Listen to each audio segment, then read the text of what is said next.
Following Bob Dylan and his chants that are antithetical to an army that is committing a genocide, his opposition to an army committing a whole-scale carte blanche genocide, and chants that are very much in agreement by a vast majority of people, Ricky Gervais responded with this social media post, which really exposed his bare ass. It showed his self-reporting, his own lack of understanding of the power dynamics at play here, but also that he is a massive, huge, buffalo-sized hypocrite. Now, Ricky Gervais likes to see himself as somebody who's irreverent, irreverent to the elites, to the powerful, to the establishment. But of course, he himself is the part of the elites. He is part of the establishment.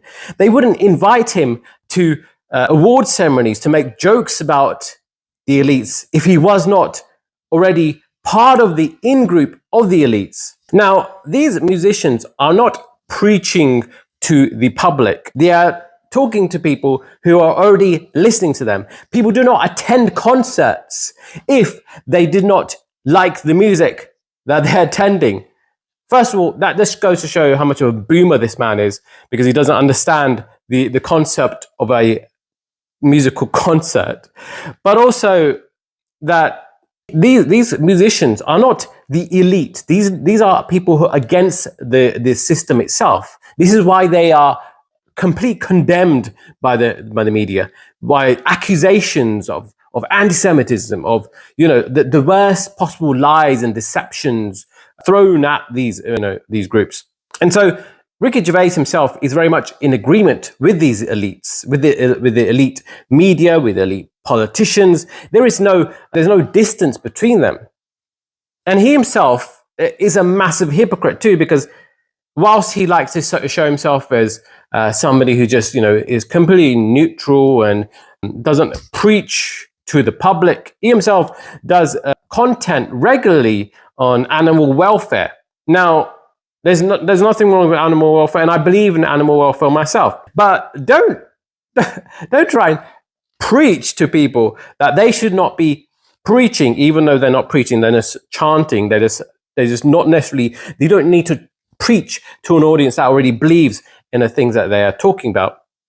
But you yourself are doing the preaching, the advocacy for animal rights, which also goes to show not only do you not know the power dynamics of the system of Hollywood, you do not know how it differentiates from the power dynamics of these musicians like Bob Dylan, Kneecap. They're not the richest of elite. They're not part of the elites, and they're not particularly rich either.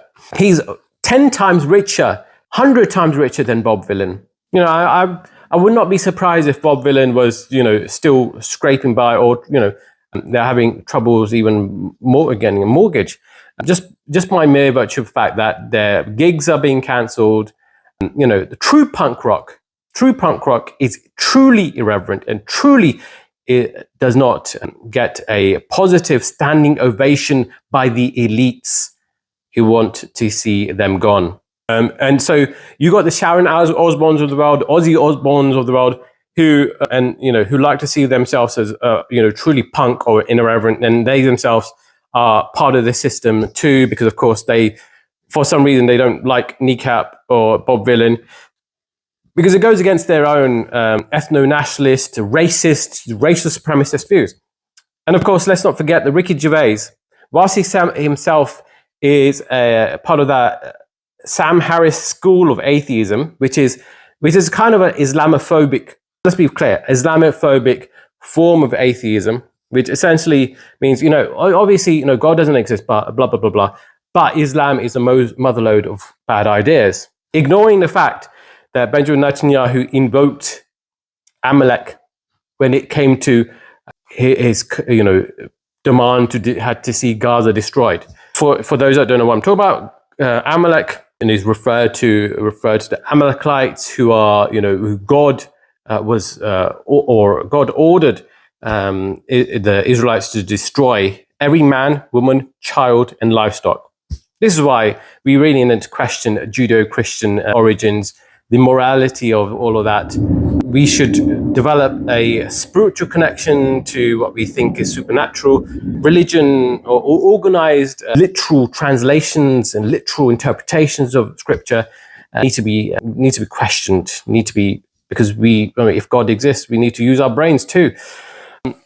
But Ricky Gervais is part of that, Islamophobic strand of Western supremacist atheism, which ignores the fact that people who are, born into Muslim societies are human beings, that they are, they born into Islamic societies and they make the best with what they have. Just look at how, the Western supremacist worldview that he's himself part of saw Iran. How naturally they just jumped to the conclusion that they're building a nuclear bomb, only to ignore the fact that Khomeini, the supreme leader of Iran, had a fatwa, which is a religious order to not develop nuclear weapons. But of course, it's been ingrained into the Western establishment and the media apparatus that Muslims are all, the crazy mullahs. Make that make sense. But, if there's anything to be taken from this, Ricky Gervais is not that impressive. He's not irreverent. He's not against the elites. He is part of the elites. Otherwise, they wouldn't invite him. And the truly irreverent ones are the ones you see on the front cover of newspapers, because, of course, why would you want to focus on musicians making chants? Because, of course, they are truly irreverent and they are trying to deflect away from the very genocide that is happening right now. Anyways, I hope you enjoyed this video. Please like, comment, and subscribe. That'd be very much appreciated. Thank you.